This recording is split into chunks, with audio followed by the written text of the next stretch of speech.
अनंत कोटि ब्रह्मांड नायक राजाधिराज जोगिराज सच्चिदानंद सद्गुरु श्री श्री साईनाथ महाराज की जय। आज আমরা পাঠ করব শ্রী সাই সচ্চরিত থেকে 11তম অধ্যায়। এই অধ্যায়ে থাকছে সগুণ ব্রহ্ম শ্রী সাই বাবা, ডাক্তার পণ্ডিতের পুজো, হাজি সিদ্দিক ফালকে ও তত্ত্ব নিয়ন্ত্রণ। সগুণ ব্রহ্ম শ্রী সাই বাবা। ব্রহ্মের দুইটি স্বরূপ, নির্গুণ ও সগুণ। নির্গুণ নিরাকার হয় ও সগুণ সাকার। যদিও দুটি একই ব্রহ্মের দুই রূপ, তবুও কারো নির্গুণ উপাসনা তো কারো সগুণ উপাসনার রুচিকর মনে হয়, যেমনটি গীতার দ্বাদশ অধ্যায়ে বর্ণনা করা হয়েছে। সগুণ উপাসনা সরল ও শ্রেষ্ঠ। মানুষের আকার আছে, তাই তার ঈশ্বরের সাকার উপাসনা স্বভাবতই সরল মনে হয়। কিছুকাল সগুণ উপাসনা না করলে প্রেম ও ভক্তিতে বৃদ্ধি হয় না। যেমন যেমন সগুণ উপাসনায় আমাদের উন্নতি হতে থাকে, তেমন তেমন নির্গুণ ব্রহ্মের দিকে আমরা অগ্রসর হতে থাকি। তাই সগুণ উপাসনা দিয়েই শুরু করা উচিত। মূর্তি, বেদী, অগ্নি, আলো, সূর্য, জল এবং ব্রাহ্মণ ইত্যাদি উপাসনার বস্তু হওয়া সত্ত্বেও সদ্গুরুই এদের মধ্যে শ্রেষ্ঠ। শ্রী সাইয়ের স্বরূপ চোখের সামনে আনুন, যিনি বৈরাগ্যের প্রত্যক্ষ মূর্তি এবং অনন্যই শরণাগত ভক্তদের আশ্রয়দাতা। তাঁর প্রতি বিশ্বাস এবং তাঁর পুজোর সংকল্পের দ্বারাই সমস্ত ইচ্ছা আপনা আপনিই পূরণ হয়ে যায়। কেউ কেউ শ্রী সাই বাবাকে এক ভগবত ভক্ত বা মহাভক্ত বলেই মানত বা মানে, কিন্তু আমাদের জন্য তো উনি ঈশ্বরাবতার। তিনি অত্যন্ত ক্ষমাশীল, শান্ত ও সরল ছিলেন, যার কোনো উপমাই দেওয়া যায় না। যদিও তিনি দেহধারী ছিলেন, কিন্তু আসলে নির্গুণ, নিরাকার, অনন্ত ও নিত্যমুক্ত। গঙ্গা নদী সমুদ্রের দিকে যাওয়ার পথে গ্রীষ্মের উষ্ণতার দ্বারা আক্রান্ত প্রাণীদের শীতলতা প্রদান করে সুখী করে, ঠিক সেই রকমই শ্রী সাই জীবিতকালে অন্যদের সান্ত্বনা ও সুখ প্রদান করতেন। ভগবান শ্রীকৃষ্ণও বলেছেন, সন্তই আমার আত্মা। এই অবর্ণনীয় ঈশ্বরীয় শক্তিগুলি সৎ, চিত্ত, আনন্দ শিরডিতে সাই রূপে অবতীর্ণ হয়েছিল। শ্রুতিতে তৈত্তরীয় উপনিষদ ব্রহ্মকে আনন্দ বলা হয়েছে। আজ অবধি একথা কেবল বইতেই পড়েছি বা শুনেছি, কিন্তু ভক্তগণ শিরডিতে এই আনন্দ প্রত্যক্ষ অনুভব করেছেন। বাবা সবার আশ্রয়দাতা ছিলেন, তার কারো সাহায্যের প্রয়োজন হতো না। তার বাসার জন্য ভক্তগণ একটা মোলায়েম বা নরম আসন ও একটা বড় বালিশ রাখত। বাবা ভক্তদের মনোভাব শ্রদ্ধা করতেন এবং তাদের ইচ্ছানুসারে পূজানাদি করাতে কোনো রকম আপত্তি করতেন না। কেউ আতর ও চন্দন লাগাতো, তো কেউ সুপুরি পান ও অন্যান্য বস্তু অর্পণ করত, কেউ বা নৈবেদ্য। যদিও দেখে মনে হতো যে শিরডি তার বাসস্থান, কিন্তু আসলে তিনি তো ছিলেন সর্বব্যাপী। এইরূপ সর্বব্যাপী গুরুদেবের চরণে আমার বারংবার প্রণাম। ডাক্তার পণ্ডিতের ভক্তি। একবার শ্রী তাতোয়া নুলকরের বন্ধু ডাক্তার পণ্ডিত বাবার দর্শনার্থে শিরডি আসেন। বাবাকে প্রণাম করে উনি মসজিদে কিছুক্ষণ বসেন। বাবা ওকে শ্রী দাদাভট্ট কেলকরের বাড়ি যেতে বলেন, যেখানে ওর খুব ভালো অভ্যর্থনা হয়। তারপর দাদাভট্ট ও ডাক্তার পণ্ডিত একসাথে বাবার পুজোর জন্য মসজিদে পৌঁছন। প্রথমে দাদাভট্ট বাবার পুজো করেন। বাবার পুজো অর্চনা তো প্রায় সবাই করত, কিন্তু তার শুভমস্তুকে চন্দন লাগাবার সাহস কখনো কারো হয়নি। শুধু মহালাসাপতি তার গলায় চন্দন লাগাতেন।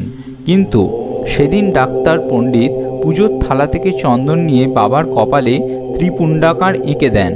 বাবা একটি শব্দও বলেন না। ভক্তরা অবাক হয়ে এই দৃশ্যটি দেখল।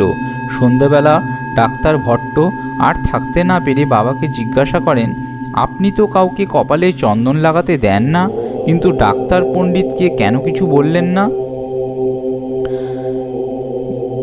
বাবা এর উত্তরে বললেন, ডাক্তার পণ্ডিত তার গুরু শ্রী রঘুনাথ মহারাজকে ধোপেশ্বরকে বিবি কাকা পুরাণিকের নামে প্রসিদ্ধ, যেরূপ চন্দন লাগাতেন ঠিক সেই ভাবনায় বশীভূত হয়ে আমার কপালে চন্দন লাগান।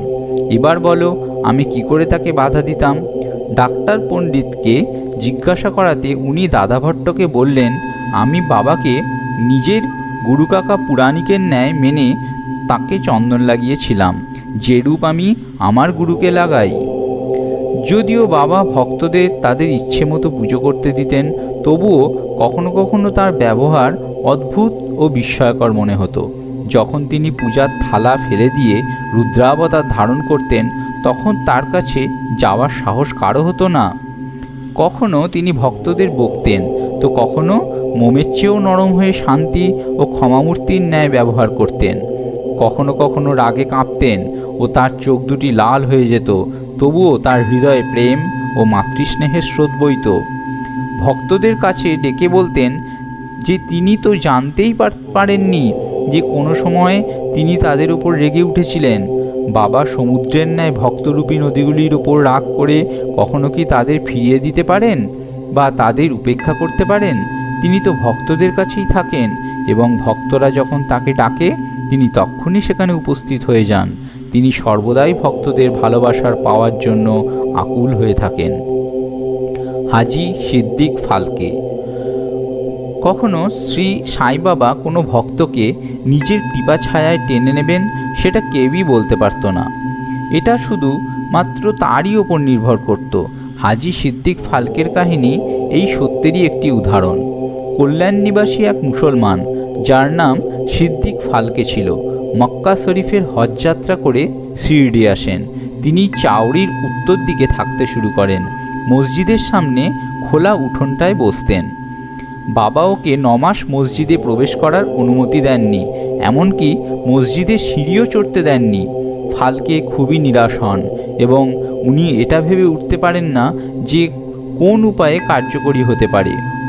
লোকেরা ওকে নিরাশ না হয়ে বাবার অন্তরঙ্গ ভক্ত শামার সাহায্যে বাবার কাছে পৌঁছবার চেষ্টা করতে বলে।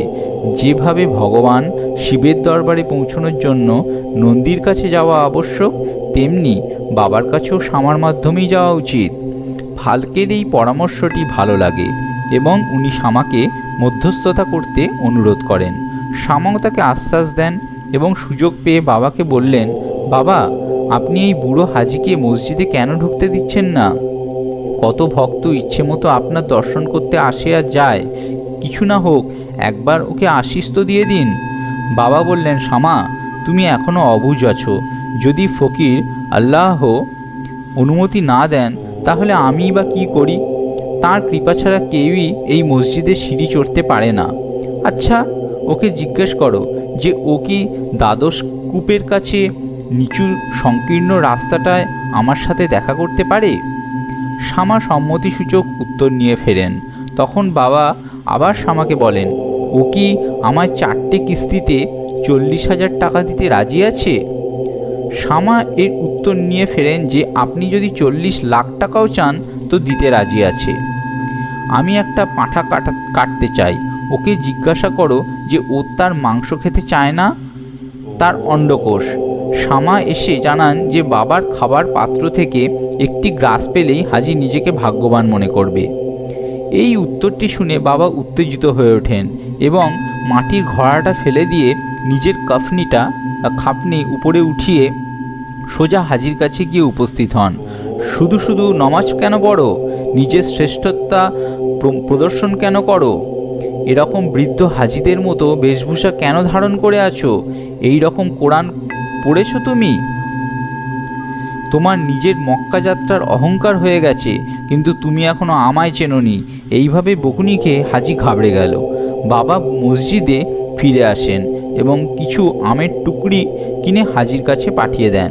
এরপর থেকেই বাবা হাজিকে ভালোবাসতে শুরু করেন এবং একত্রে বসে খাবার খাওয়ার জন্য ডাকতেন। এবার হাজিরও নিজের ইচ্ছানুযায়ী মসজিদে আসা যাওয়া শুরু করেন। কখনো কখনো বাবা ওকে কিছু টাকাও দিতেন। এইভাবে হাজি বাবার দরবারে সম্মিলিত হয়ে যান। বাবার তত্ত্ব, প্রকৃতির শক্তি নিয়ন্ত্রণ। বাবার তত্ত্বের ওপর নিয়ন্ত্রণ স্বরূপ 2টি ঘটনা উল্লেখ করে এই অধ্যায়টি শেষ করা হচ্ছে। একবার সন্ধ্যার সময় শিরডিতে প্রবল ঝড় বৃষ্টি হয়। আকাশ ঘন ও কালো মেঘে ঢাকা ছিল। খুব জোরে হাওয়া বইছিল এবং বিদ্যুৎ চমকাচ্ছিল। মুষলধারে বৃষ্টি পড়ছিল। যেদিকেই চোখ যায় সেদিকেই শুধু জল। সব পশু পাখি ও শিরডিবাসীরা ভয়ানক ভয় পেয়ে মসজিদে একত্রিত হয়েছিল। শিরডিতে গ্রামদেবী তো অনেক আছেন, কিন্তু ওই দিন সাহায্য করতে কেউ এলেন না। তাই সবাই নিজেদের ভগবান শ্রী সাঁইকে, যিনি শুধু তাদের ভক্তি একান্তভাবে কামনা করতেন, বিপদ থেকে উদ্ধার করার জন্য প্রার্থনা করে। বাবা তাদের ভক্তিতে মুগ্ধ ও বিচলিত হয়ে বাইরে বেরিয়ে আসেন। মসজিদের উঠোনে দাঁড়িয়ে মেঘের দিকে তাকিয়ে গম্ভীর স্বরে বলেন, ব্যাস, এবার শান্ত হও। কিছুক্ষণ পরেই বৃষ্টির জোর কম হয়ে পড়ে এবং ঝড় শান্ত হয়ে যায়। আকাশে চাঁদ দেখে সব লোকেরা প্রসন্ন মনে নিজের নিজের বাড়ি ফিরে যায়। আর একদিন মধ্যাহ্নের সময় ধুনির আগুন এত প্রচণ্ড রূপ ধারণ করে নিয়েছিল যে অগ্নিশিখা ছাদ ছুঁতে লাগলো। মসজিদে উপস্থিত লোকেরা বুঝে উঠতে পারছিল না যে জল ঢেলে ধুনির আগুন শান্ত করে দেওয়া উচিত অথবা অন্য কোনো উপায় অবলম্বন করা উচিত। বাবাকে জিজ্ঞাসা করার সাহস কারও ছিল না, কিন্তু বাবা শীঘ্রই পরিস্থিতিটি জানতে পেরে যান। তিনি নিজের দণ্ডটি উঠিয়ে সামনের থামের উপর সজোরে আঘাত করে বলতে লাগলেন, নিচে নামো ও শান্ত হয়ে যাও। প্রত্যেক আঘাতের প্রভাবে শিখাগুলির প্রচণ্ডতা কম হতে থাকে এবং কিছুক্ষণের মধ্যেই ধুনি শান্ত ও আগের রূপ ধারণ করে। শ্রী সাঁই ঈশ্বরের অবতার। যে তাঁর সামনে নত হয়ে তাঁর শরণে যাবে, তিনি তাঁর উপরই অবশ্যই কৃপা করবেন। যে ভক্ত এই অধ্যায়ের কাহিনীগুলি প্রতিদিন শ্রদ্ধা ও ভক্তিপূর্বকভাবে পাঠ করবে, সে দুঃখ হতে শীঘ্রই পরিত্রাণ পাবে। শুধু তাই নয়, সে সর্বদাই শ্রীচরণে লিপ্ত থাকবে। অল্প সময়ের মধ্যেই ঈশ্বর দর্শন প্রাপ্ত হয়ে তার সমস্ত ইচ্ছে পূরণ হয়ে যাবে এবং এইরূপ সে নিষ্কাম হয়ে যাবে। এই সাথেই শেষ হলো আজকের সাধ্যায়। ওম আনন্দকোটি ব্রহ্মাণ্ড নায়ক রাজাধিরাজ যোগীরাজ সচ্চিদানন্দ সদ্গুরু শ্রী শ্রী সাইনাথ মহারাজ কি জয়।